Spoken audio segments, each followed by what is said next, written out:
I now call the April 16th, 2024 special meeting of the City Council to order. I'll ask Mrs. Hoffman to take roll call, please. Ms. Nicely? Present. Mr. Cahill? Present. Ms. Kyle? Here. Mr. Skidmore? Here. Mr. Hermes? Here. Ms. Skidmore? Here. Ms. Reckers? Here. Ms. Jasper Lucas? Here. Ms. Wilson? Here. All right, thank you. You've received a copy of the minutes for the March 5th, 2024 regular council meeting and the March 19th, 2024 special council meeting. Are there any additions or corrections to be made at this time? Okay, seeing none, I'll entertain a motion that we adopt as presented. Ms. Kyle, Ms. Nicely. Any discussion? All in favor say aye. Opposed? All right, motion carried. All right, we have a special presentation today, and this is the best kind of special presentation when we get to honor an awesome youth in our community. All right, I'm going to come down there to you.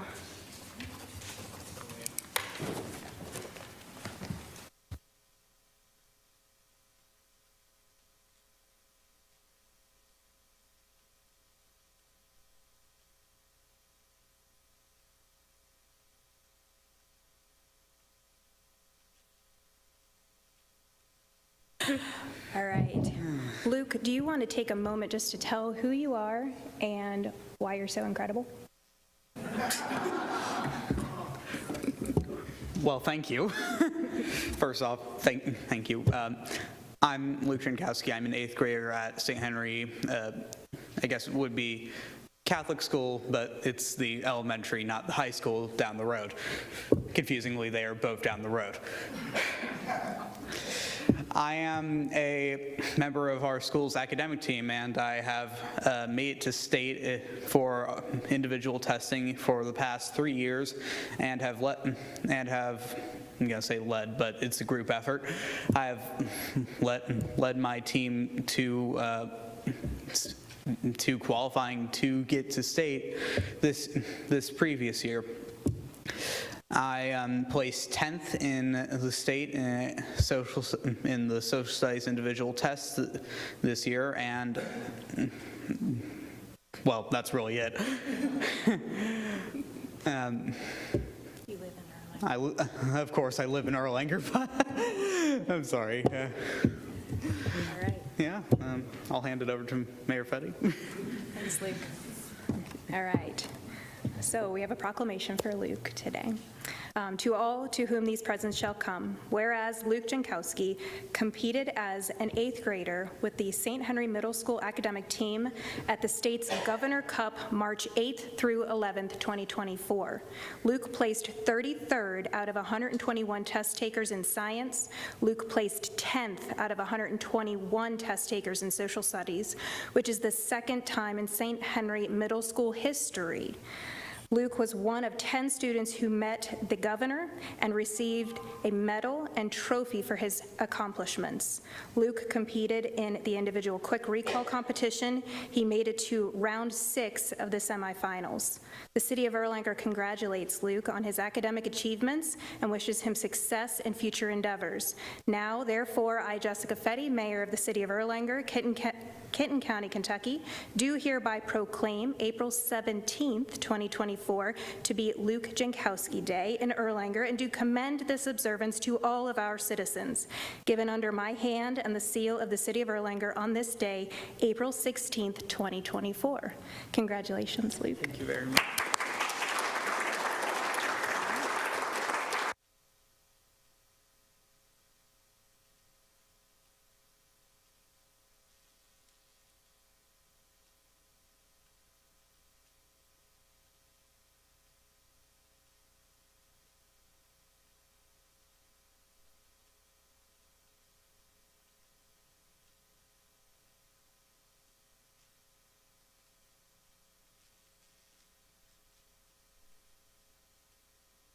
All right. So, next item on the agenda are the bids for this evening. You want to take it over? Yes, I have one bid that went out this past month in March, was Kingsburg Court Concrete Street Improvement Project. This is complete tear out and some sidewalk replacement, not all, but some concrete replacement. Humphreys Construction was a low bid at $259,555. This is within budget, and we look for Humphreys to be starting here in the next week or two. Thank you. Any questions? Thanks. All right, thank you so much. All right, legislation, Mr. Gatlin. First, we have an ordinance of the City of Erlanger in Kenton County, Kentucky, authorizing the mayor to sign the contract with Airport Towing to provide towing services within the city from July 1, 2024 through June 30th, 2027. This is second reading, which is just accepting the bid of the Airport Towing as a franchise. You can see that the contract is attached thereto. And I just want to call attention that Eddie has been here loyally every single meeting, even last Tuesday or 2 Tuesdays ago in the pouring rain and tornado. So thank you for being here and willing to answer questions and supporting our city.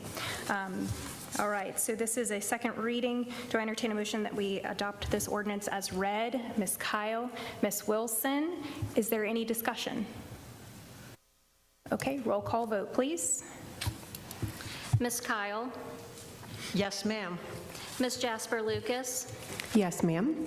Ms. Wilson, Yeah. Ms. Nicely, Yes, ma'am.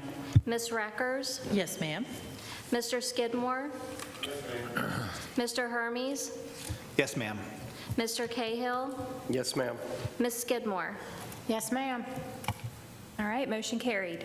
Congratulations. Next, we have an ordinance of the City of Erlanger in Kenton County, Kentucky, amending Erlanger Ordinance Number 2519, establishing an economic incentive and grant for small businesses to remain in the City of Erlanger and to relocate to the City of Erlanger and make capital improvements to their buildings and using matching dollars for facade and exterior improvements. It's really nothing substantive that's being changed in this ordinance. There's a few clarifications that are part of this ordinance after the ordinance or the concept has been in place for a few years, and quite frankly, just a couple typos that are being fixed from the last time we increased it from $5,000 to $10,000. Okay, Mrs. Hoffman, if you can note in the minutes the first reading of this ordinance. Next, we have a resolution of the City of Erlanger adopting the Northern Kentucky Regional Hazard Mitigation Plan 2024. This is also a bit of a housekeeping measure. Every so often, the ad district requires all of the cities to pass the new Regional Hazard Mitigation Plan, and this is required for FEMA funding. The ad district is the conduit between the FEMA dollars and the city. Okay, this is a resolution. Do I entertain a motion that we adopt as read? Ms. Reckers, Ms. Kyle, any discussion? Okay, all in favor say aye. Aye. Opposed? Okay, motion carried. Do I entertain a motion that we adjourn? Ms. Reckers, Ms. Kyle, any discussion? All in favor say aye. Aye. Opposed? Motion carried. We are going to be back in about 5 minutes. So what did your dog eat?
All right.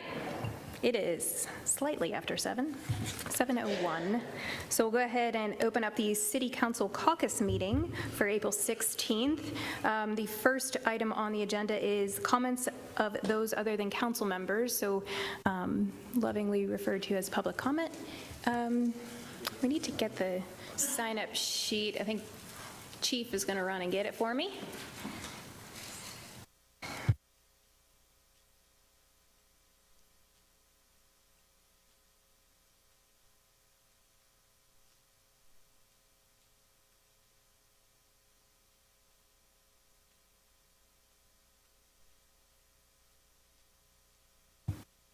Alrighty. First individual on the sheet is Diana Nicely.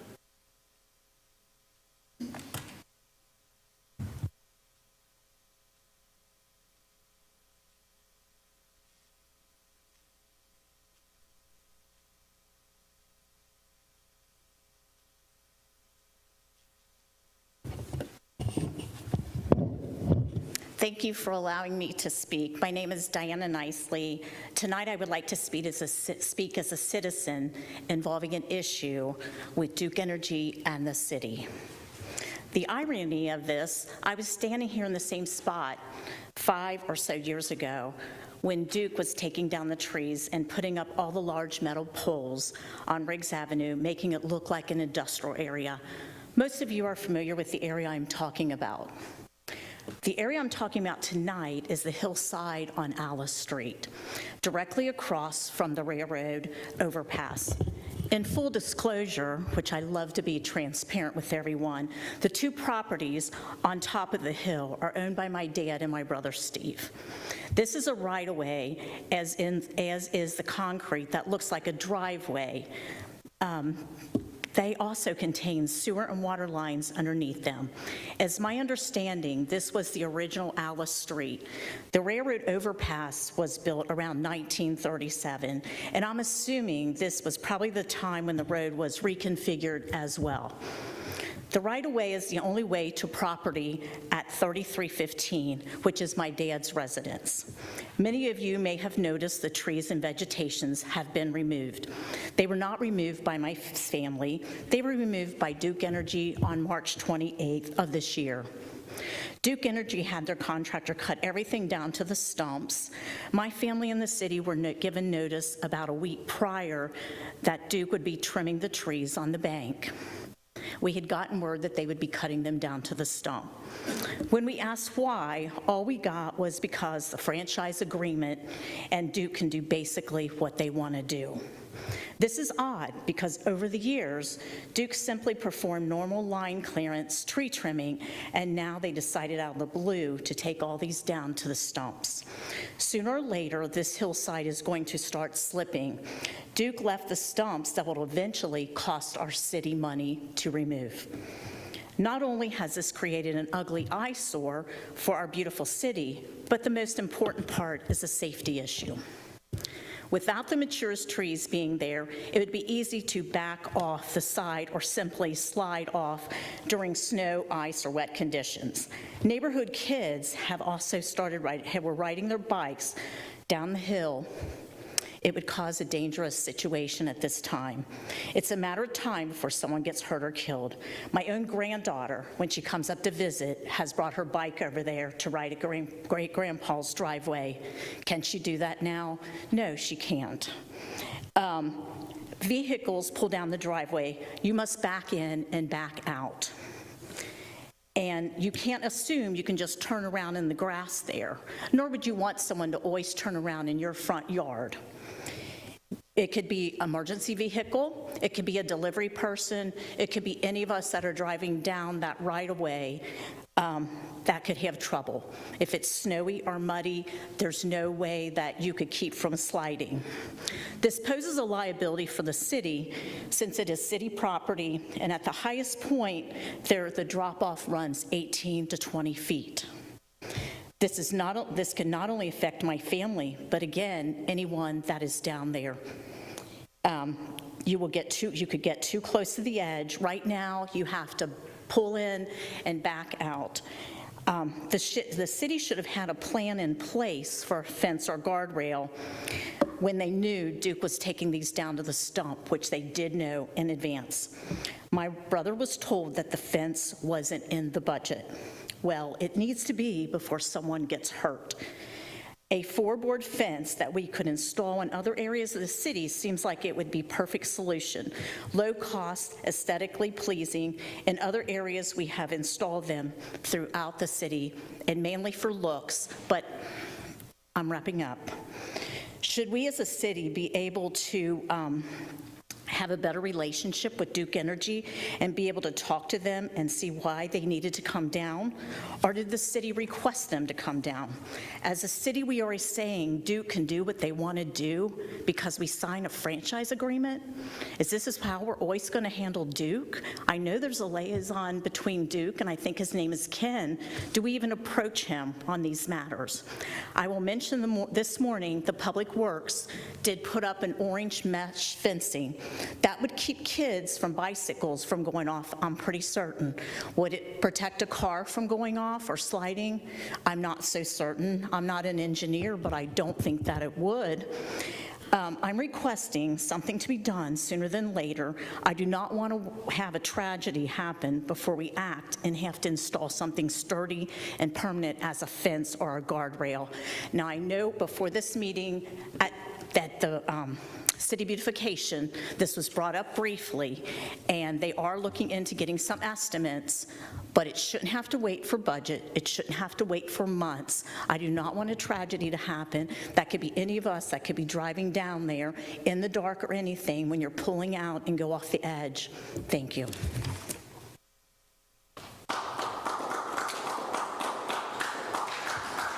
Great. Next person is Steve Nicely.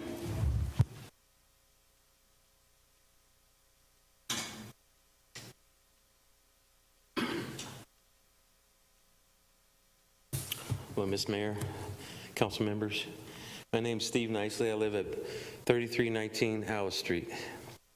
In front of my house, there was a gravel road, which Diane told you, it looks like a driveway, but it's actually the original Alice Street. It provides access to the house next door. Several weeks, Duke cut down all the trees, and for many years, they just trimmed them. These trees provided a natural barrier from the hill, which extends at least 18 feet from the bottom of Alice Street and the hill. I had provided you all with some pictures of before and after. You could see what they look like. And as you can imagine, it's a serious safety issue now since it exists for the residents, delivery people, visitors, workers, and neighborhood children on their bikes. They use this path all the time. I believe that a barrier of some sort needs to be installed so that if someone were to fall or drive off the steep edge, serious injuries or death would be prevented. I had previously met with the mayor, Peter and Ed, and was given the impression that there was no money to put up a barrier, that getting anything done might take months. However, today, to my surprise, stakes were pounded in the ground, an orange fence was put up in an attempt to prevent an accident or at least mark the edge. And you have a picture of that as well. Well, I appreciate this effort. I believe a solution that provides a stronger and more permanent safeguard needs to be implemented as soon as possible. Thank you for your time and considerations.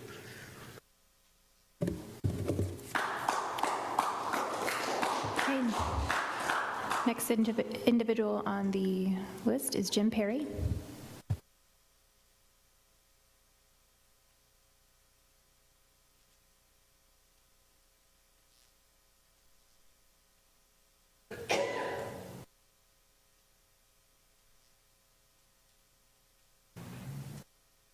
Good evening.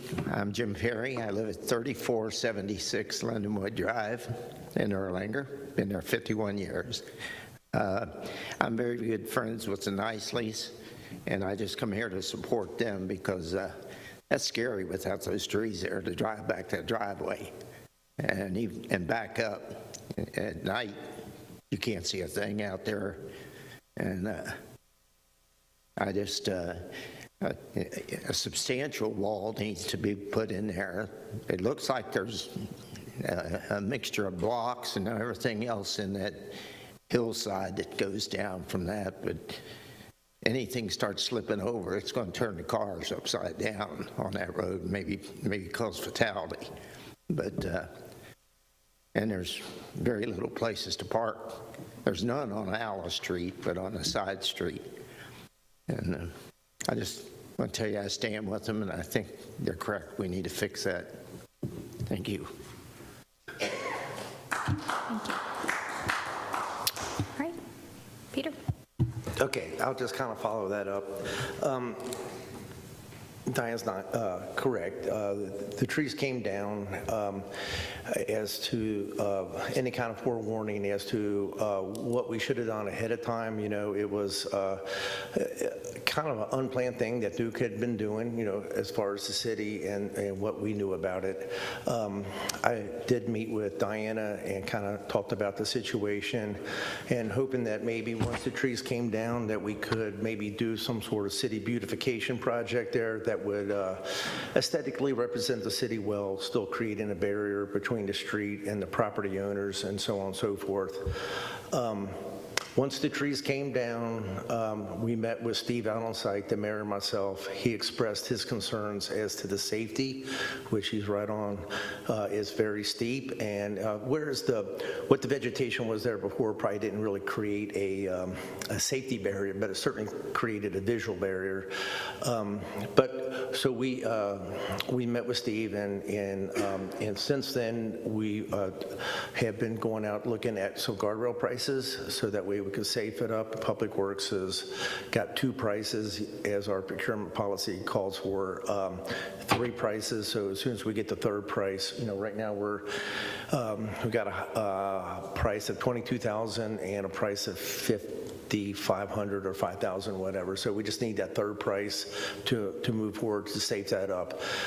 Then once that's done, and that is our intent to do, and then once that's completed, then we took that before the City Beautification Task Force tonight as far as any other aesthetic type of improvements on that hillside. I mean, it is very unsightly with all the stumps and whatnot as it's left today. So, you know, so hopefully through the City Beautification Task Force. And as far as the pricing, what I was talking with Steve, as far as we didn't have budget for any kind of city beautification improvements. We always have money for safety improvements and stuff like that, which we're not going to be waiting. As soon as we get our 3rd price in, we'll be moving forward and making sure that's a safe situation.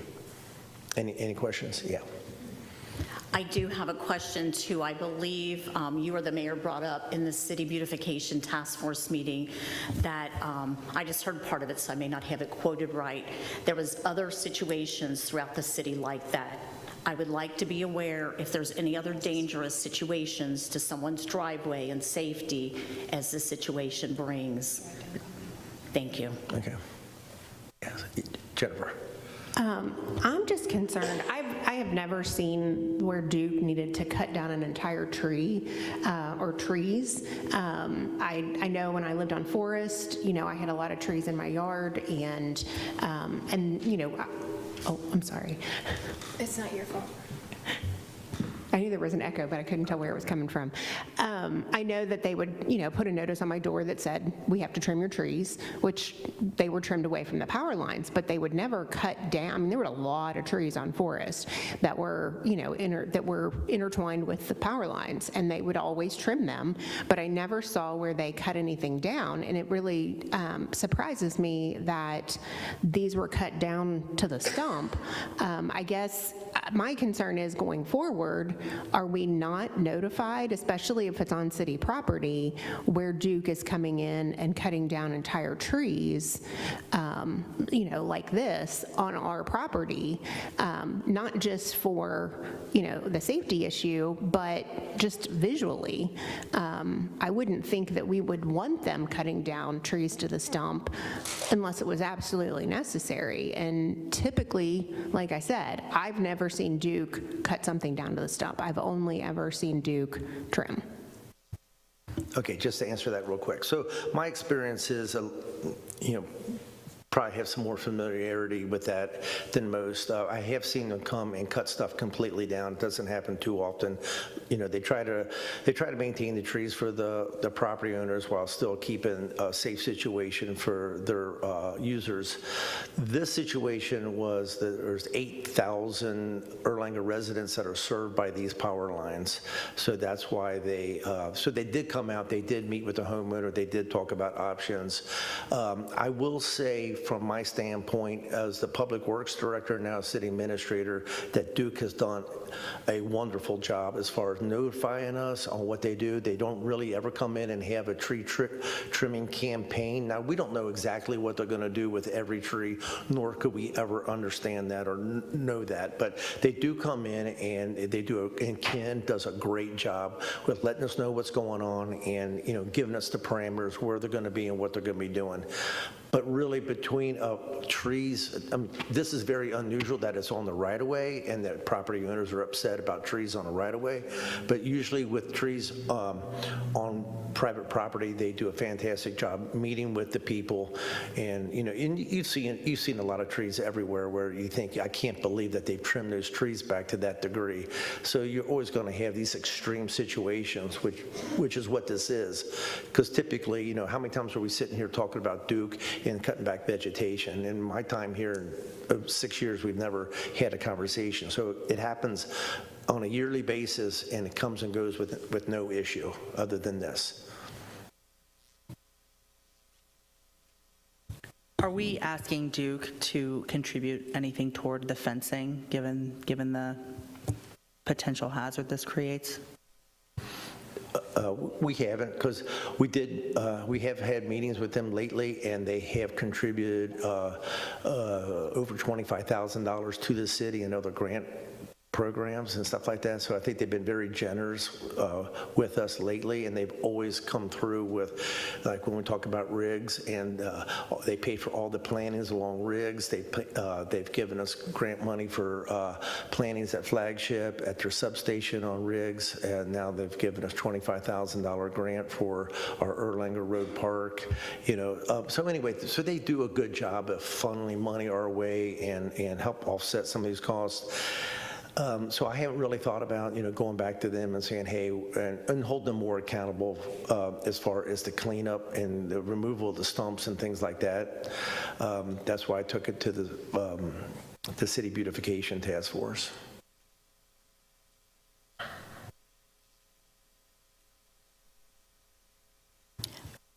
You did mention the grant money, and I know they just gave $25,000 for a potential new park we're getting involved with on the Erlanger Road section. I don't really agree with all this grant money, because Duke can come in and cut and chop and disconfigure a neighborhood like they did Riggs Avenue, and we're happy with $5,000 they gave us for plant money to hide the big metal poles that go and make it look like an industrial park. I'm kind of ashamed that we're proud we get $5,000 in grant money or whatever after they destroy an area. I mean, I don't agree that that makes us happy to receive that money after what they've done.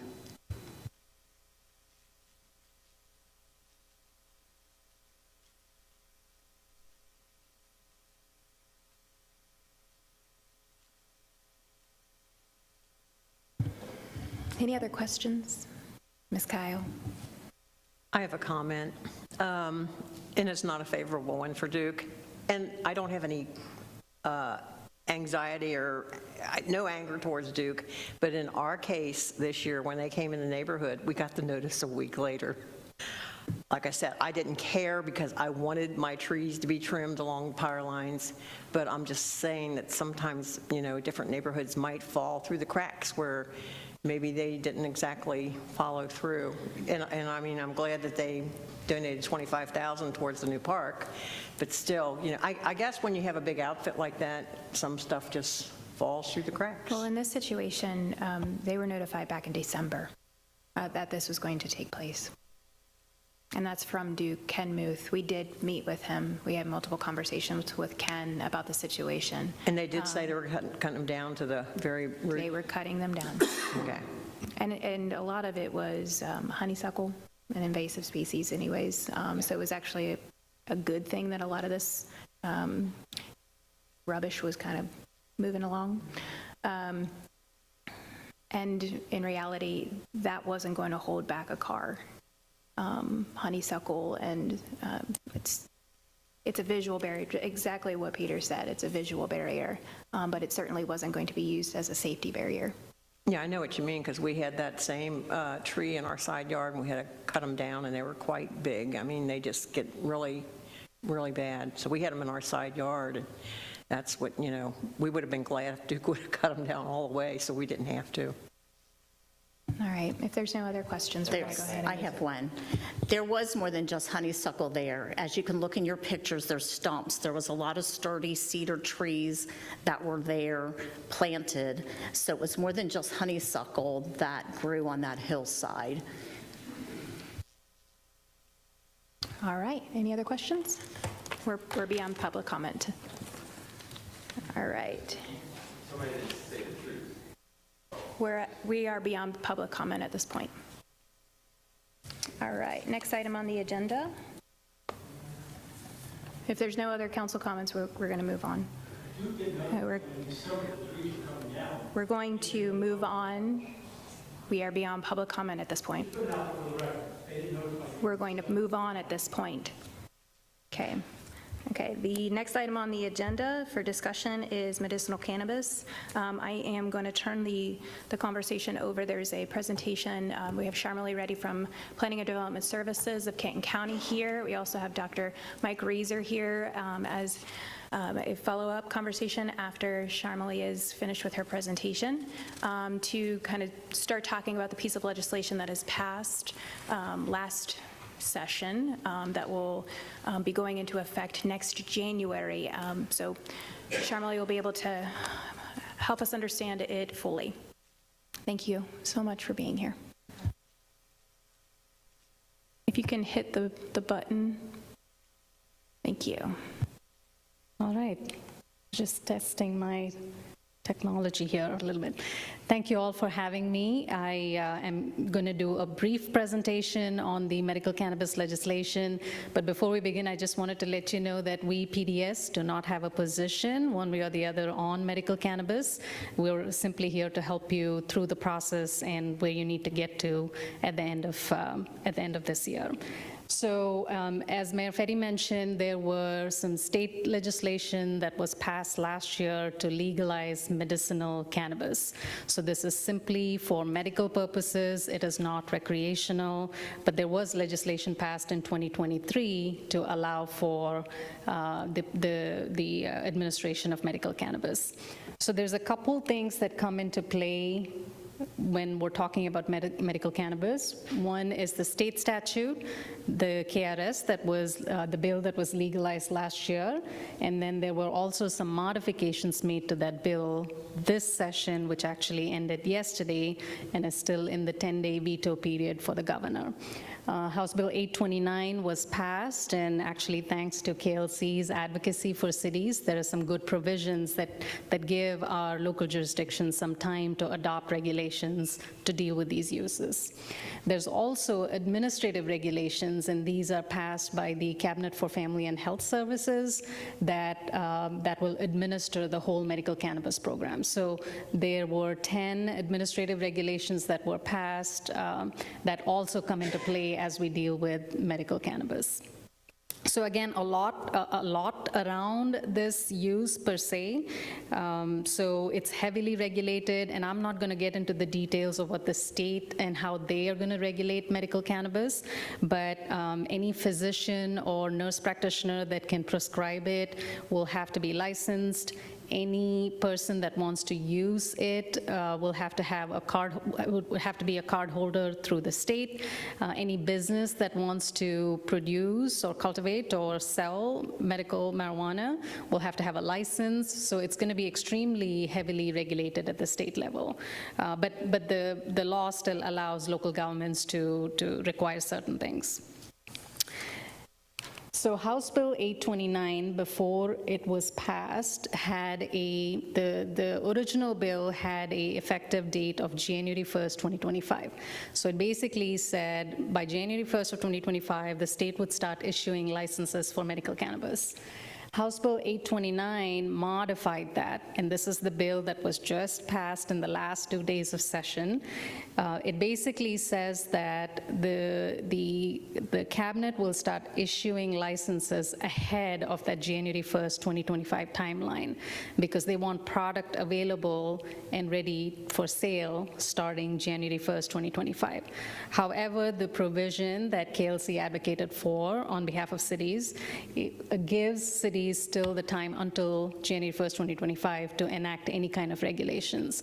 So say the cabinet goes ahead and issues licenses for cultivation of medical marijuana in August.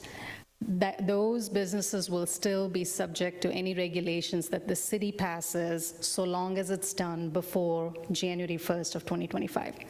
So it kind of gives that protection for cities to set the regulations, whether you, and we'll talk about what options you have, but it gives you that amount of time to figure out what you want to do as a community.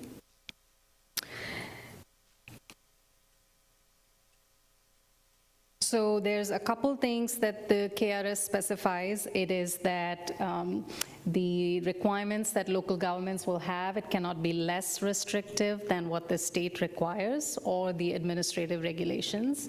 It also allows local governments to regulate time, place, and manner. It's very specific about what we can regulate. It also says that we cannot impose an undue burden or unreasonable or impractical regulations.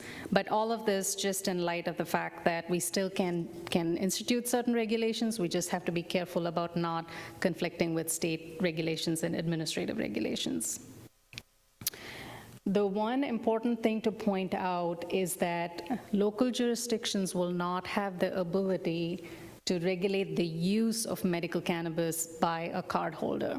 So even if you don't allow a business in the city to go in that produces or sells or cultivates medical marijuana, you will not have the authority to stop someone from using or from taking medical cannabis for certain medical reasons.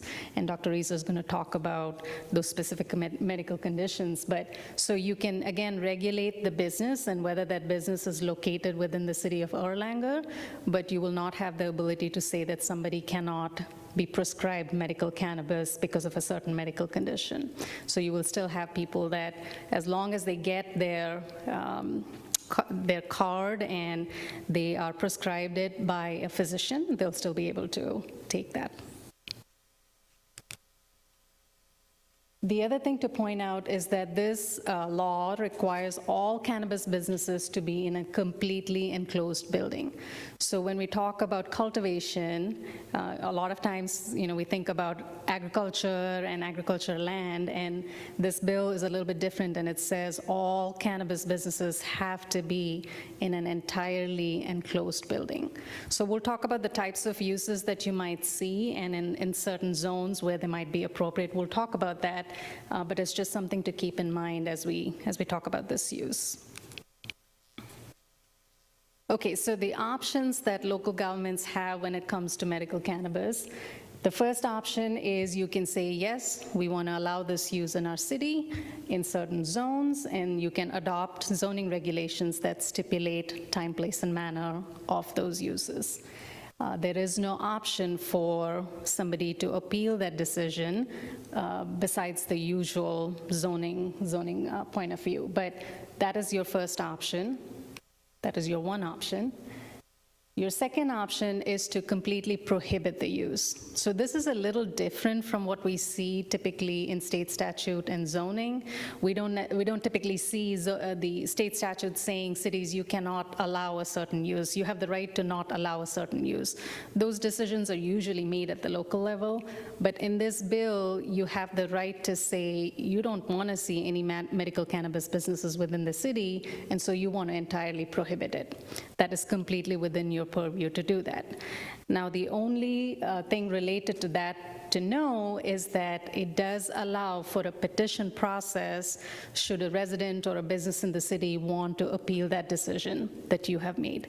Again, this is very different from what we have seen in the past when it comes to zoning and uses and things like that. But this bill does allow for a public petition process where somebody can, it's the typical process, you have to get a petition with 10% of the signatures of the registered voters, and then you submit it to the county clerk, it gets on the ballot, this question is asked, and then depending on the outcome of that ballot process, you would take action according to that. The third option you have is to say, we do not want to make a decision on this. We want to allow the citizens of Erlanger to make a decision on this, and you could pass a resolution and put the question on the ballot yourselves. And again, the questions is very specific, and this is the question that will go on the ballot should you choose to do that. Again, very different from what we've seen in the past with uses, but with medical cannabis, these are the three options that you have. We did include a sample ordinance for both of these in the memo that you have at your desk, and I know you just got it, so you might have some questions after you read the memo, and I'm happy to answer those later too. The other thing to note is that should the county vote no and say, no, we do not want to allow any medical cannabis businesses in Kent County, the city still has the right to come back and say, yes, we want to allow them. Or, again, enact a resolution allowing for this to go on the ballot for voters to decide. There is an option for local governments to charge a fee, a license fee, somewhat similar to your ABC license requirements. It does say that it has to be a reasonable fee, and it cannot exceed the corrections impact. So I haven't heard about any cities that have instituted or have talked about a certain amount yet, but this is an option for you all to institute some kind of a license fee just to administer the medical cannabis program, should you decide to allow that in the city of Erlanger. So in terms of zoning, there's just a couple things I'm going to point out. The memo gets into greater detail about certain aspects of zoning as it relates to these uses, but I'm going to keep it high level here and then see what questions you have later, perhaps. So again, if you're going to allow the use, you should take some action by January 1st of 2025. There's basically 5 different types of uses that would fall under the medical cannabis category. It's cultivation. Again, as I said before, it requires everything to be in an indoor enclosed area. So I would think about this as indoor agriculture, 80 acres. They probably don't want to be associated with medical marijuana, but it's a similar type of an indoor agriculture use. And then there's processing of it to make it medicinally useful. And so those types of uses would typically be industrial. There's production, again, which would fall under the same category as industrial. Dispensary, which is the retail component, sort of like a pharmacy where cannabis is dispensed. And then the safety compliance facility is more to test the product itself. So research and development, use, something like that. The only thing I want to point out here is that cultivation, there are 4 tiers that are specified. It's 2,500 square feet to 50,000 square feet. So there's 4 different types of cultivation businesses that can exist under each of those categories. I'm sorry. Also want to note that there is a 1,000-foot buffer requirement from schools and daycares, so you cannot have a business located within 1,000 feet of schools and daycares. And our GIS team has put together a really nice tool that shows what those areas might be where these businesses cannot locate because they will not be issued a license by the state. And we can share that when we're ready to talk specifically about the city of Erlanger. So in conclusion to my presentation, a couple things to think about. Do you want to permit the use? Do you want to prohibit it? Do you want to have your voters decide? So that's one decision point. The second one is time, place, and manner. How do you want to regulate this use? You could keep it really simple, high level, permit certain uses in your industrial zone, permit the retail, the dispensary portion of it in your retail zones. You could keep it really as simple as that, or again, in the memo, we sort of specify some additional things if you want to think about that. There is a local license provision, as I stated before. You may want to talk about whether you want to institute a local license, and obviously, finally, an internal employee policy on how you want to deal with anybody that might need the use of medical cannabis. So again, I kept this really high level. There is a lot to this legislation that I didn't want to get into too much detail, but I believe Dr. Reeser will come up now and talk a little bit about medical cannabis itself, and then we'll both come back and answer any questions you have. Thank you. Thank you. All right, good evening. Can you hear me okay?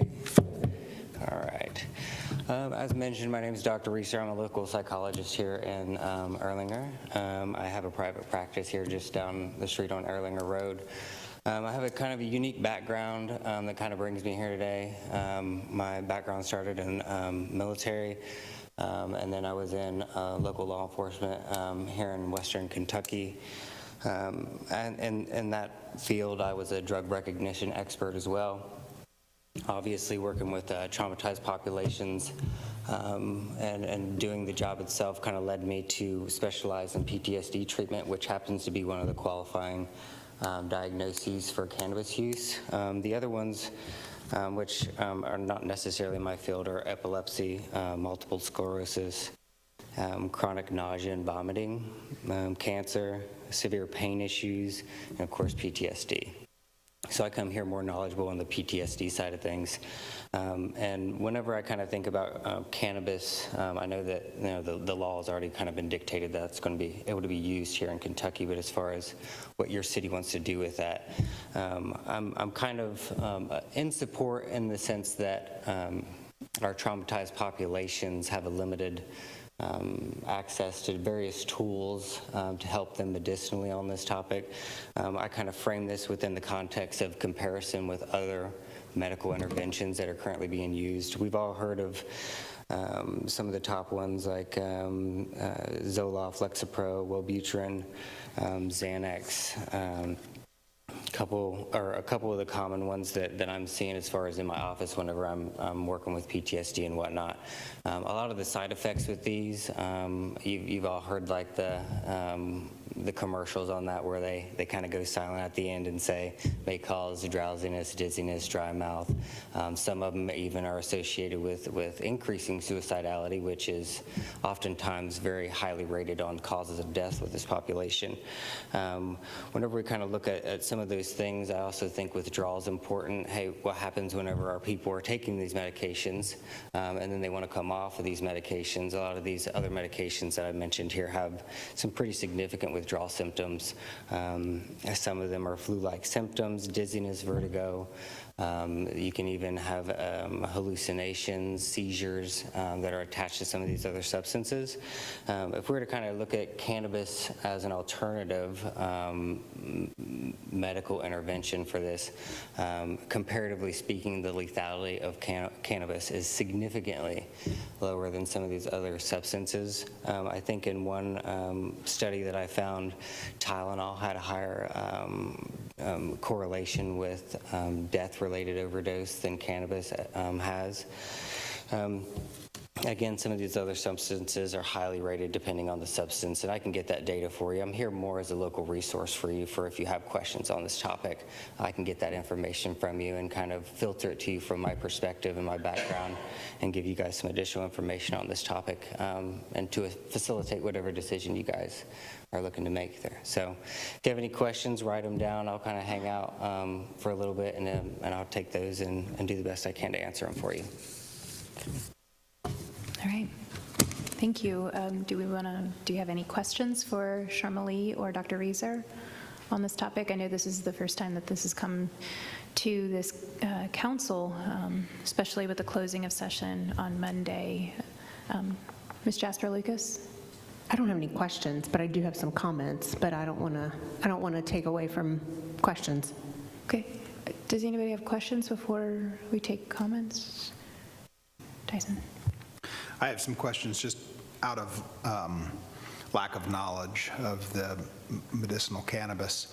So it would have to be prescribed, correct?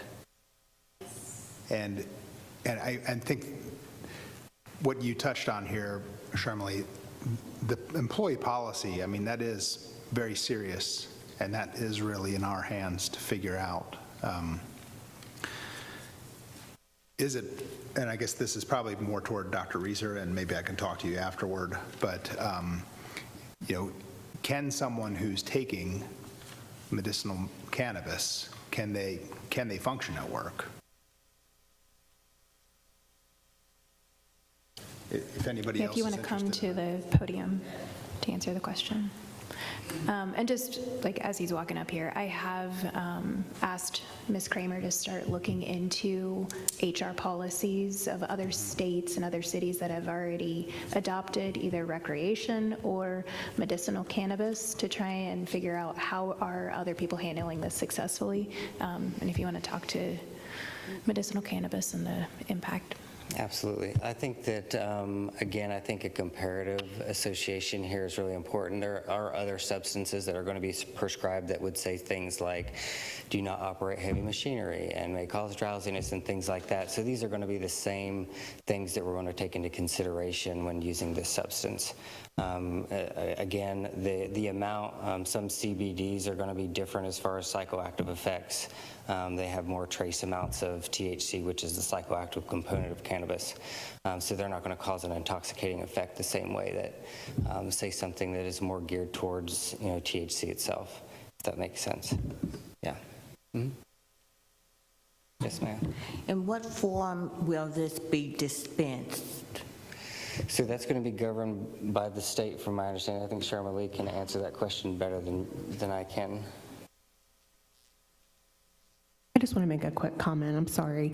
KLC did do a lengthy session on medical cannabis, just kind of an overview that might answer some of your questions. I'm not saying don't ask them. I'm just letting you know that it was recorded, and I attended it, so I have the recording, and I'm happy to send that to council later, just for your FYI. I'm not telling you not to ask any questions. I'm just saying I'll send it to you.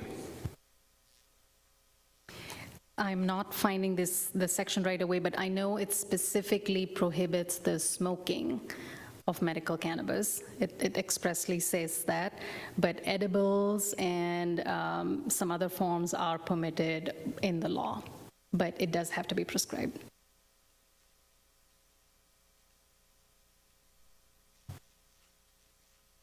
Are there any other questions?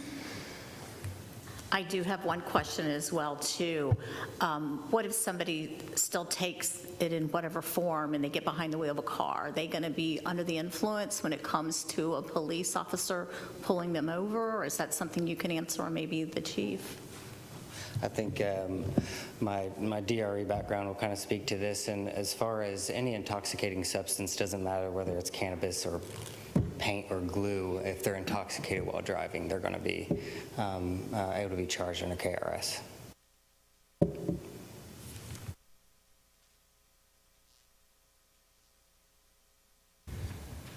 Other questions? I guess one thing that I just wanted to bring, I think, to council's attention is I think initially, I think the employment issues, Mr. Hermes, are absolutely critical, and we will deal with those when we have to. There's no doubt about that. And there's a lot of discussion of that statewide. There's no doubt about that. But I think initially, and probably the most urgent thing that we need to do is discuss how we want to regulate this, if we want to regulate it within our zoning code. Because right now, we really don't have any mention of it at all in our current Z21 zoning code.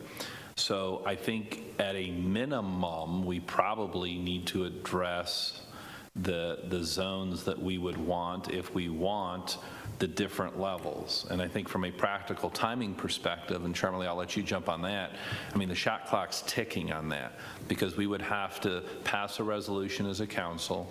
They would have to run it to KCPC for recommendation, and then it would have to come back to us as a first and second reading as a text amendment. So that's a 3 to 4 month process.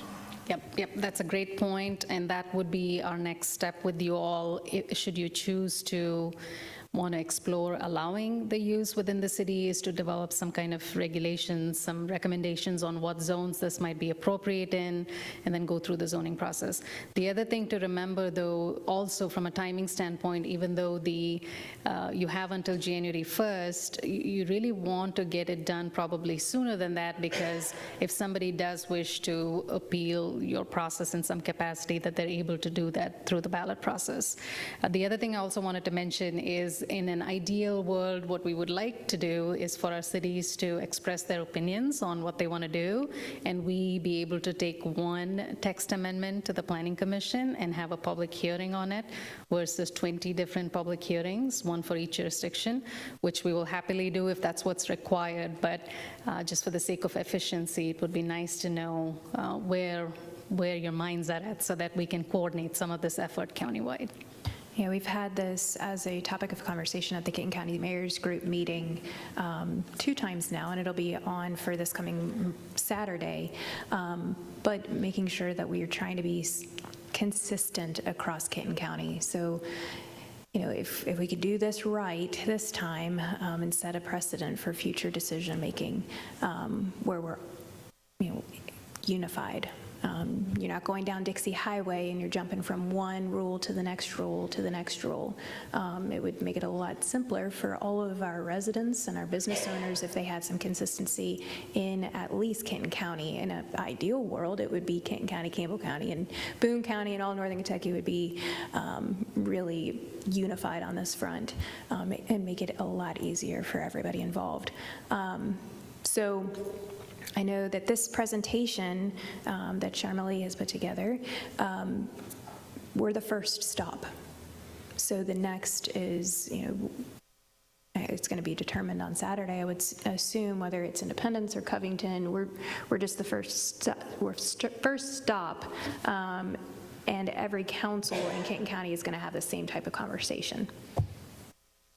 But I guess I want to reiterate, I believe that every city is going to have to do something, because right now we don't have, it's not addressed in any zoning code in northern Kentucky. Frankly, it's probably not addressed in any zoning code in the whole state of Kentucky. So I think at a minimum, and I know that addressing it in the zoning code is some form of regulation, but I think it's going to create chaos if we don't at least call out, as an example, dispensaries, right? I don't know what the punt position would be on your staff if someone does not pass a text amendment and someone applies to have a dispensary in any commercial zone. I'm just guessing your staff is either going to say, well, it's not a permitted use in any of these zones, or they're going to fit it under one of the NICS codes that are closest. So I think we're putting a burden on staff at PDS and honestly internally in our cities if we don't at least have some legislative action dictating what zones which of these boxes would be applicable in. And, I mean, if you disagree with me, please, you No, are the expert. I don't, but I do want to add again that if we do not do anything and we don't address it in our zoning code, and after January 1st, the state issues a license for a business to be located in the city of Erlanger, they will be grandfathered in. So we will not have the ability to take any kind of action on that if you don't make a decision on great it, point. one way or the other.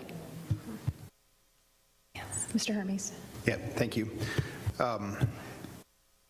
I know it's a great idea to think that maybe we could be unified in Kenton County and Northern Kentucky, but I hate to burst your bubble, Mayor. It's never going to happen. We can't decide we can't even decide on colors of garbage cans or colors of fire trucks, something simple like that. This is much more complex, and there's so many more opinions on this. There's no way. So unfortunately, Shermley, I think you're probably going to have to do 20 different zoning hearings on this. Well, we're also trying to look at it, and we're working with our attorney on it. We're going to have some communities that probably want to prohibit it as well. Right. So we can still accomplish one text amendment if we just know what our cities want within a certain period of time. Yeah, and I think I'm going down the road that Jack is asking us to go down here. Just a clarification, if Erlanger decides to move forward with this, do we move forward with all 5, or can we pick and choose what we would want to allow in our city? So this is something I need to have a close conversation with your attorney on. The statewide position is that it is all or none. But I would like to have a conversation with Mr. Gatlin after this meeting about that. Okay, thank you. Yeah, so I guess if you're looking at the one-pager that Sharmali put in front of you, the legislative body options, that's really the first step here. We got to see if this is even what we want to do. So it's yes, no, or if we're pushing it to the ballot. After we get past that hurdle, then we talk about the zoning regulations. Where are we actually putting these particular 5 use types in our zoning? And then also the other piece of it, separate from zoning, is there going to be a separate administrative regulation that this council is going to enforce on this decision? So are we going to have permit fees? Are we going to restrict time use and time, place, and manner? Time, place, and manner. So if we are going to, then that's a whole separate conversation that needs to take place. I mean, you can make it very simple and not have any regulations and just have the zoning be the regulation. Yeah, and to clarify this, I mean, if anyone looks at the KARs, and I think KLC did an excellent job on that video presentation, the KARs are pretty aggressive. So, I mean, this is already pretty highly regulated by the state. I think where cities probably could do further regulations is sort of like we do with alcohol sales. We can minimize the hours, we can increase the distance between schools, parks, residential. You know, we could not have medicinal sales on Sundays, whatever it would be. I think those would be the areas that cities probably could add additional layers of regulation. Ms. Jasper Lucas. I'm going to get into my comments now. So I want to preface my comments on this topic with a few things. For the past 3 years, I've worked closely with those in the cannabis industry, ranging from dispensaries, processors, and safety compliance in my profession as a licensed insurance agent. It's one of our focus areas, and I've worked with over 50 different clients in this industry in multiple states. This has given me the opportunity to learn a lot more about their businesses, how they're structured, their revenue, their daily operations, and the challenges they face. So I'm speaking on this topic from both a professional and personal perspective, and I'm sharing what I think is important for council members to understand and what I think is best for Erlanger, for us to be able to make the best decision. I also want to point out that Senate Bill 47 that passed in 2023, legalizing medical cannabis in Kentucky, passed with bipartisan support 26-11. So this did receive bipartisan support in 2023. And polling in 2022 suggested that 90% of Kentucky adults support medical cannabis use. medical cannabis obviously has support from our community. 24 states and Washington, D.C. allow full recreational cannabis sales, and 17 states allow only medical cannabis sales. Ohio already allows medical cannabis sales to residents and will allow recreational cannabis sales as early as June. So allowing medical cannabis-related businesses to operate in Erlanger presents an opportunity for us to open our city up to more businesses in general and also to generate potential revenue for the city through fees and taxes. It's not just dispensaries we'd be opening up to, and I understand that Charmelee's saying this is a little bit up for debate, but everything that I have read over the past couple of years about this is that it is an all or nothing thing, that we would either be saying yes to all of those uses or no to all of them. Cannabis dispensaries are not your typical vape shop, and I'm not saying this against vape shops, I'm just using that as a comparison because I think that is something that all of us have seen, and we kind of have something in our head of what that looks like. They tend to look like higher-end retail stores, especially medical cannabis dispensaries look more like a pharmacy or doctor's office than a retail store. As far as cultivators, processors, producers, and safety compliance facilities, you probably wouldn't even know what they were if you just drove by. Their signage and advertising of what they do is purposefully minimal. As has already been discussed, the licensing processes implemented by Kentucky are as strict or more strict than most other states with legal medical cannabis. There will be a variety of security requirements placed on them, protecting people, property, and product. One of the obvious concerns with cannabis-related businesses is theft, and it's a valid concern. I deal with it with my clients on a pretty regular basis, unfortunately. But the industry is also addressing this by continuously developing new methods for security and protection. KRS already requires a 1,000-foot buffer from schools and daycares for cannabis-related businesses, and we can further institute an additional buffer requirement for places like churches, parks, and libraries. Just for comparison purposes, Cincinnati requires a 500-foot buffer from those types of places.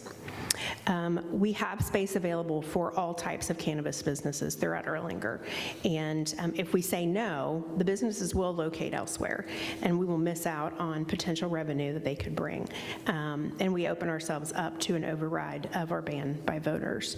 So, as has been discussed, I think we need to, kind of say how we feel about it. I don't know if we have time to put together a task force on this. I don't know if that's even necessary, but I am obviously in support of us allowing this in Erlanger. I do think that, we need to have some rules about it. One of the things that somebody had just mentioned was the time. Their state law is only going to allow them to be open between 8 a.m. and 8 p.m., which I know in other states, typically they're allowed to be open later. So that's a restriction in itself that's already been placed by the state. So I would like to know what city staff thinks about the fee that we should impose. Like we said, we don't know what other cities are doing because this is all brand new. The only other thing I want to say before I finish is that I do appreciate Mayor Fetty bringing this to our caucus as soon as it was through the legislature. And I think that we're smart to get ahead of this and get on this while we're able to. So that's all. I do have one comment on the fees, and it was brought up in Charmelee's report, and I think it's something we all have to just be cognizant of, that any fee we charge would have to be rationally related to the services that we provide. So there would have to be some justification from police, fire, whoever, that we have increased cost as a city to justify that fee. So I think that would be something we just have to be careful of. Related to that, Jack, I don't know what our fee is for alcohol licensing. Is that something that we could use to compare? I don't know. I don't have any idea what it costs to get a liquor license in the city of Erlanger. Yeah, Ms. Hoffman, I think, or I'm sorry, go ahead. I have one, so, it's about $1,100, but it's based on which license you're getting. So there's a couple of different options that you have. according to the state. Like beer and wine versus, Yeah. a full bar. Yep, yep. Sunday, that's also a separate, so it kind of, I mean, it's about $1,100 for the Hive. I mean, So how it's did- kind of giving you an estimate. How do we arrive at that number? I don't know. I mean, I'm thinking that this, to me, the same logic somewhat applies to how we would arrive at whatever fee we would charge for this. Well, to be honest with you, my suggestion would be no fee, because I think it's arbitrary. Where would we actually come up with a dollar amount? We would just be pulling it from the sky until we understand the impact, to where we talk about what Jack's talking about, where is there actually an impact where there's increased public safety issues, where we're expending more tax dollars that would actually warrant the need for some type of fee. I think as we're walking into uncharted territory, it would be arbitrary if we just came up with a fee. I'm sure there are cities that are going to do it, but I don't know how they're actually going to make it a fair and reasonable dollar amount based on nothing. They're already going to have a business license. Correct. So we're already charging a fee for that. So we're already getting revenue for that. We're also going to be getting payroll taxes. So there's other revenue outside of that separate licensing fee that we would be charging. They're also going to be paying the state, I'm sure, to be licensed. So there's already fees being charged to them that the state or other government entities are making money. I'm not saying we need to charge a fee either. I'm just saying I don't know how to come up with the amount if we even do charge something. Yeah. I guess my suggestion was going to be no additional regulations, no additional fees. It's just like any other business. It's already so highly regulated by the state. What more could we add to complicate matters for a business owner that's trying to enter this industry? And if that is the will of council in the city, I think we would want to defer to PDS to make recommendations as to where we slot these 5 in our zone, because I still say that we need to accommodate these 5 different types of businesses within our existing zone. Just as an example, cultivation, which is really indoor agriculture, is probably going to be in warehouse-type places. Is that something that we, would put in which of the industrial zones, or is that something we actually would want to create a zone for? I mean, I think those are things that I would recommend if we are moving forward with this as a city in whatever level of regulation, that we rely heavily on PDS making recommendations of where these should slot into our zones. So I guess what we're looking for tonight is, do we take that next step to work with PDS to be able to come up with the potential zoning recommendations to then be able to bring back to this council to have this conversation? Like Jack said, the shot clock is ticking. So, Ms. Reckers? Sharmila, you indicated that you can leverage your GIS system to identify where, 1,000 feet is significant when you're looking at daycares and schools. So I think if we are going to leverage, work with you guys to identify any particular zone, we need to know really where they are and where within the city would even be permittable under this requirement. Yep, we are happy to do that. We already have that GIS tool developed. We were just waiting for some direction from you, and we're more than happy to get going. There's also a tool on the medical cannabis website that allows you to plug in an address as well, that it'll tell you. I think they say don't use this as like a guarantee, but you can enter the address of like a retail store. If somebody was looking at a retail space and they wanted to know, can I have this here? They can just enter the address and it'll tell them if that's allowed or not, based on that buffer. Ms. Kyle? Yes, I have a comment. I'm in favor of saying yes, adopt regulations for several reasons. It's good for our city. It's a medical issue, I have my whole family, except my brother and I, wiped out by cancer. I see what it was like in the last stages. Would have been very helpful to have that cannabis available. I agree with what the doctor, is he still here? Yes. I agree with what you said, especially when they're going under treatment, the nausea and everything that goes with that. So I see a great value in this particular thing, and I also agree with Jack that we need to get started as soon as possible.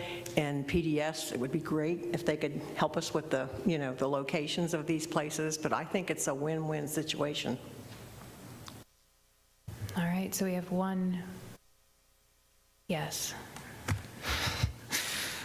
I would say Jennifer's on board. You want to do a straw poll? You okay doing that, Ms. Hoffman? Are you okay? Yeah, people are just, instead of vocalizing their opinion, they're raising their hand. Okay. So those in favor of adopting regulations, is that what we want to? Yeah, but I think really, here would be my recommendation. Is there at least an appetite of the majority of council to move forward with PDS helping us place in what zones we should have the 5? I think that's probably step one. But I agree with the mayor. I mean, step one is probably if we just want to outright ban it, there's no point to go there. So is there an appetite to just outright ban this in the city?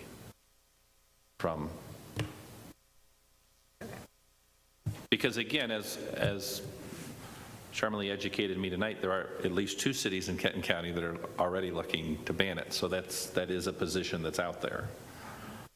So I think if we're not looking to outright ban it, I think, unless you disagree, the next step is to have recommendations at our next caucus meeting, which is a month away, as to kind of what zones we can place this in, and then we could do a resolution at our June 1st or June meeting to move it on to KCPC. It would go on either probably August, September. You probably are going to do this in the fall, and then we would have an opportunity to do a first and second reading November, December.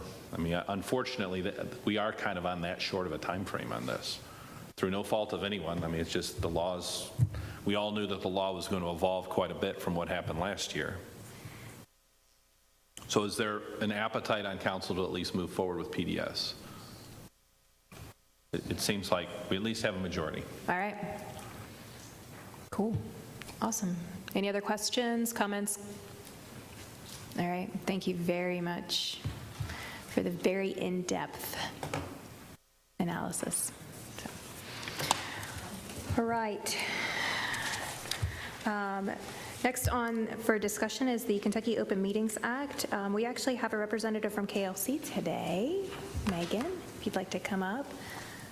The microphone is already on, and I believe you have a handout. I do. You all should have it in front of you. So thank you all so much for allowing me to be here. KLC has actually gotten a few shouts out tonight, which we always appreciate, but if you're not familiar with the Kentucky League of Cities, we are your membership association. We kind of call ourselves the one-stop shop for cities. We do everything from legislative advocacy, as you've heard, to trainings. We are your insurance carrier, so we do a little bit of everything, but tonight we are going to be talking about open meetings. And open meetings give our cities a lot of headache. Most of my calls come from open records, open meetings, those types of things. And that is because when we come to public service, this isn't something that we have experience with, right? If you come from the private sector, you're not having to worry about these open meetings issues, open records issues, so it doesn't really come naturally. So this is just a high-level refresher of what is required of us as a public agency under the Kentucky Open Meetings Act. And again, this is high level. This one sheet could not begin to cover everything that is required of you. This could be a 4-hour training in and of itself. So we're going to be 30,000-foot view today, and as always, I'm happy to answer questions as you all have them, so interrupt me if you do. So this one sheet is just kind of representing what we as a public agency have to do. And what I want you to keep in the back of your mind in this conversation is transparency and accountability. We as elected officials are elected by our taxpayers. We are stewards of taxpayer money, public funds. So with that comes a responsibility to conduct business in an open setting, right? That's the legislative policy behind open meetings. What we do should be open for the public to be able to see and interact with. Oh, I'm sorry. Okay, so we're just going to start with what is a meeting. And your yellow box here says all gatherings of every kind, including video teleconferences, regardless of where the meeting is held and whether regular or special, informational, casual, all of the things. For it to be a meeting, these two things have to happen. One, there has to be a quorum, and two, and is important there, and there has to be a discussion of public business or you're taking action. So if a quorum of you are present and you are discussing public business no matter where you are, then the Open Meetings Act applies. This also applies to things like social media, text messages, emails. That does not come natural to most of our elected officials, right? You're like, I'm just trying to talk to my co-elected officials to do city business. Unfortunately, Open Meetings Act applies when we do that. So remember, if you're at church on Sunday and a quorum of you are there, you can't be talking about public business. If you're at IHOP on Saturday night, late, eating waffles, whatever, you can't be talking about public business. Now, there is some guidance from the Attorney General that says if you're discussing scheduling matters, if you're talking about, hey, are you available to meet next Thursday at 5, that does not trigger open meetings. But if it goes beyond that and people start interjecting their opinion, well, I'm going to vote no on medical cannabis, that's when we start worrying about open meetings violations. So just remember, if we are all on the same email chain, group chats, all of those things, you have to be worried about open meetings violations. So when we talk about if the Open Meetings Act applies, what does that actually mean? There are two types of meetings, so we've moved to the white box. I want you to remember this in your head. If you are meeting, it is either a regular or a special meeting. You can call it whatever you want. You can call it a caucus. You can call it a work session. If a quorum of you are present and you're discussing public business, it is either a regular meeting or a special meeting. So let's talk about the difference of the two. Regular meetings are those that you have to have at least one a month, and they're set by ordinance. So your ordinance may say, we as the Council of Erlanger are going to meet every third Thursday, or whatever it says. Those are your regular meetings. Any other meeting that you have where there is a quorum and you are discussing public business is going to have to be noticed as a special meeting. And with that comes some additional requirements. So a special meeting can be called by the mayor or by a majority of the legislative body, which is you as council. And if you call a special meeting, there's some additional notice requirements that come with that. You have to provide written notice to all of the members of the body and the media who have requested those notices. And that notice has to be given at least 24 hours in advance. The notice must be posted at City Hall and wherever the meeting is taking place if it is not the same place, and you must include the date, time, and an agenda for the meeting. Again, think transparency. Everybody knows that if your regular meeting is a certain day of the month, they know they can come, they can listen to public business. If you're having meetings outside of that normal schedule, think transparency. We want people to know what we're talking about, where to be, and how to come interact with their elected officials. So that's where the notice requirements come from. Also, along with that, you'll see you have to have an agenda. An additional requirement of a special meeting is that no subject other than that of what is on the agenda can be discussed. So that's an important distinction between a regular and a special meeting. So if you hear the mayor as presiding officer say, no, you can't discuss that, it's not on the agenda, that is why. It is in state law that you can only discuss what is on the agenda at a special meeting. Some other kind of important questions or notes that we get a lot are committees. These give our cities headaches. The statute says that a committee, even if purely advisory, is a public agency in and of itself for open meetings. And where this gets tricky is if you all as a legislative body appoint a committee, a formal committee, or the mayor creates a formal committee. Every time that committee meets, then you have to follow the same notice requirements.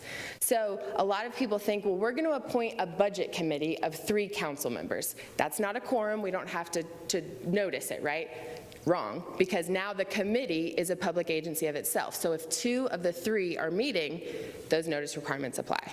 So some distinctions with committees that I wanted you to be aware of. Okay, closed session. I'm sure you all have been in closed session. You understand what closed session is. What I wanted to point out is that closed session exceptions are supposed to be narrowly tailored. And what I mean by that is there are very specific instances under the law that allow us to go into closed session.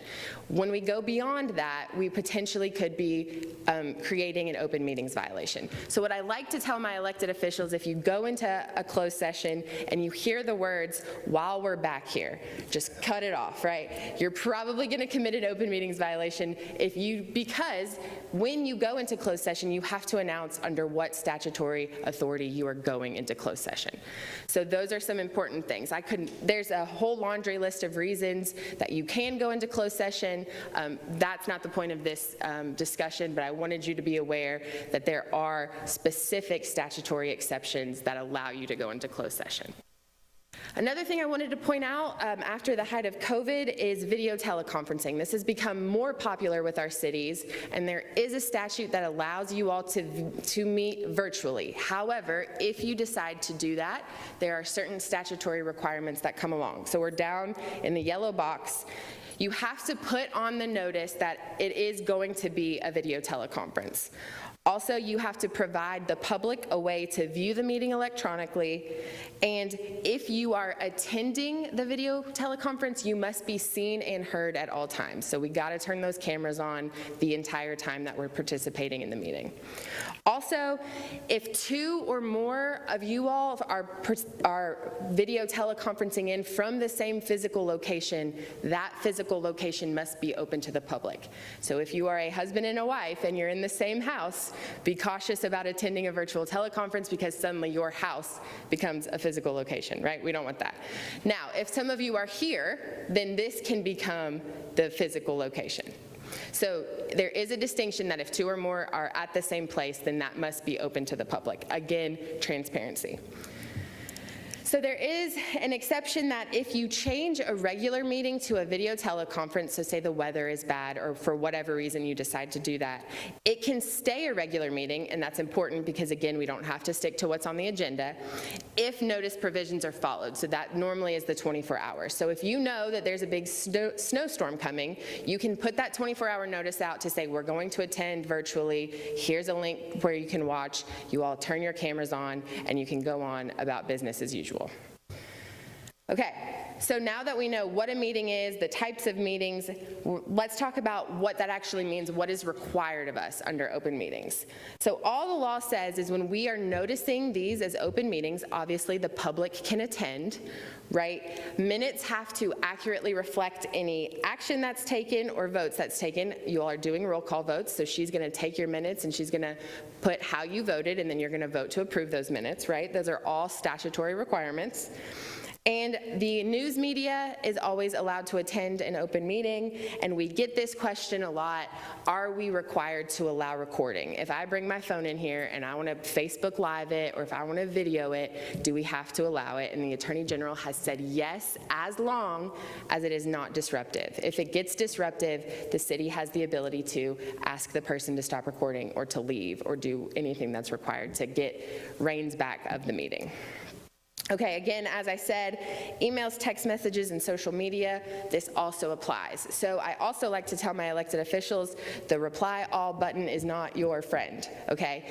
If you get an email from anybody, a citizen, whoever, and it is about city business, and one of you replies all to start that conversation, you are looking at an open meetings violation. Even if it's not meant or with malice or anything, it just happens, right? So if you are getting a citizen complaint and they CC all of you, respond only to the citizen, not reply all, because again, a quorum of you discussing public business triggers those notice requirements. Okay, before I take some questions, just a few kind of frequently asked questions we get in this realm. One is, are we required to accept public comment? That answer is no. There is no right of the public to address the legislative body.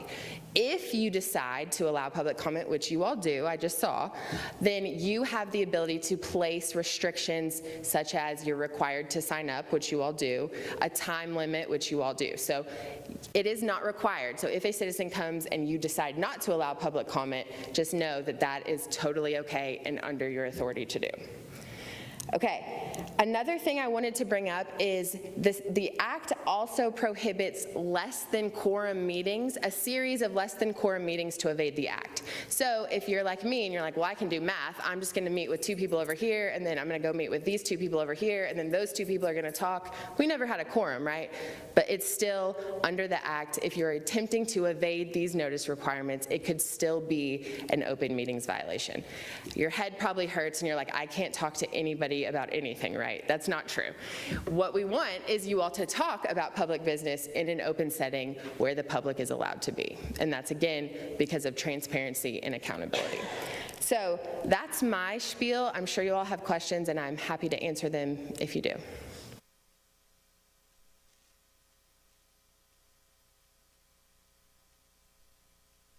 Yes. So what do we do if we discover after the fact that maybe there was an open meetings violation?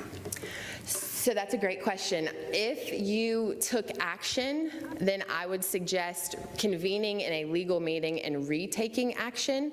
I tell people you can't really unring the bell, so you can't take back a conversation, right? But if at all possible, just remind the person, hey, we need to really have this conversation in an open setting, in an open meeting. Yeah. All right. Wonderful job. Thank you. Thank you so much. That was fantastic. I really appreciated the video teleconference because I know during COVID things were a little wonky and we were, really dipping our toe into the unknown. So I appreciate the follow-up. Thank you. I'm sorry.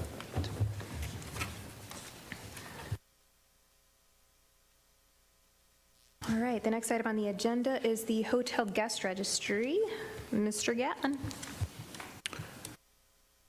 So there is a version of this that was passed out in your chairs, which is different than what was sent in the packets, and that's my fault. I had a miscommunication with Ms. Hoffman in what was sent out in the packets, because I made modifications to the ordinance that we discussed last month after comment from several council members and also just looking a little closer at the issue.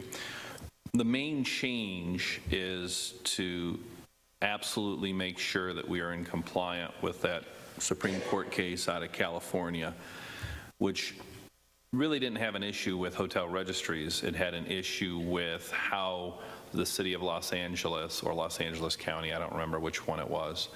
I guess it's city of Los Angeles. I think it's Orange County, isn't it? And how they implemented their hotel registry was really the issue. And so, like, in an abundance of caution, what we have built into this ordinance is a due process component if a hotel operator objects to either the police or fire looking at their registry. And I think that due process component, which then would require arguably an administrative warrant, which I know something that is we discuss a lot as a city, and no one's ever gotten an administrative warrant in the history of Kenton County. But that would be the process, is to go through some type of administrative warrant or some further due process. And those are the provisions that we added. So I don't know if anyone has any comments or thoughts on that. I had a conversation with Don Howard from Candlewood Inn. I think one of the reasons I reached out to him was because that is one of the hotels that we're not necessarily having the issues with. They own 56 different hotels throughout Kentucky, Indiana, and Ohio. They've been in the business for a long time. They know and understand the business. I think he also knows and understands that this is one more thing. While he said they certainly have all the information, they would have that, available. Putting it together in a list at any given time is, it could be a headache, that it's one more thing that they have to do. I won't go into everything that he commented about and his concerns in the interest of time. I think what I would like to recommend to council is that we keep, bounce any of these ideas on legislation off those hotel owners and give them a say in some of this as well. So I would just encourage our council not to rush this legislation and to be thoughtful and to be as inclusive with the good players in our city as possible. Ms. Reckers? So I agree with you, Mr. Hermes, on engaging them and getting their buy-in. So can you provide, as for next steps, are you all going to reach out to, is the city staff going to reach out to each of the owners or operators of these hotels? And we will do whatever council wants. I can tell you that this whole concept last month was an idea. And I wanted to bring to you all an ordinance that we were, as a city, it would be hard for us to violate constitutionally. So I focused on adding some provisions on that. I don't know what the will of council is ultimately on this issue. I mean, if the will of council is to keep pausing this and to keep doing more due diligence, I don't think anyone at the executive branch has a strong objection to that. So I don't know if I answered your question. If your will is for us as a city to continue to reach out to hotel owners, we absolutely will do that in the next 30 days. yeah, that was my question. If you could take the iteration, I read the one that you sent. I didn't read this one. Am I correct in stating that the one that was sent? Fridays had not changed. The one that's in your chair tonight is the changed one. Which is the correct one? Well, this is the most recent one, is what was in your chair tonight. Noted. So if you guys are able to socialize at least conceptually with these community partners, I think it would be helpful for our decision-making purposes to know where they stand in the conversation. Thank you. Is that the will of council? We've heard from a couple folks. All right. Ms. Kyle? Yes, I agree with Mr. Hermes, but I think we also have to be very careful, like you said, on the constitutional rights, not only of the owners, but of the people who go to the property. So that's my only concern. I don't want to see us get a big lawsuit, so we have to be very cautious. We work hard to avoid that, right? Yes. We're blessed that we don't go into executive session every meeting to discuss litigation. That's right. All right, I think we hear everyone loud and clear, so we'll keep internally working on it and having a better understanding of where the hotel owners and operators are on this process. Thank you. Okay, so Board of Adjustments appointment. I'm looking for suggestions. So I kind of put it out there to Eric Rolfe, who is one of the newer members of the Board of Adjustments, and he is asking around. He has a couple of potential individuals that live in the city of Erlanger that could be interested, but if you guys have any other suggestions, I know Mr. Hermes has sent me a list of potential individuals, but if you guys have other people that are interested or came prepared with a I didn't put a person down intentionally. I need help on this one, guys. So we have 2 positions to fill. So Jeremy Armbruster and George Bates have stepped down. So, Ms. Jasper Lucas? So when do you need the names by? Yesterday. Well, No, I didn't know I was going to be asked for suggestions, so that's why I didn't come prepared, but I will gladly send suggestions. I'm messing. No, George is not stepping down immediately, so we have some time. We have a little bit of time. All right. Send them my way. Appreciate it. All right. That's the end of discussion. Do I have a motion to adjourn? Ms. Schreckers? Mr. Hermes? Any discussion? All in favor say aye. Opposed? Motion carried. Have a good evening.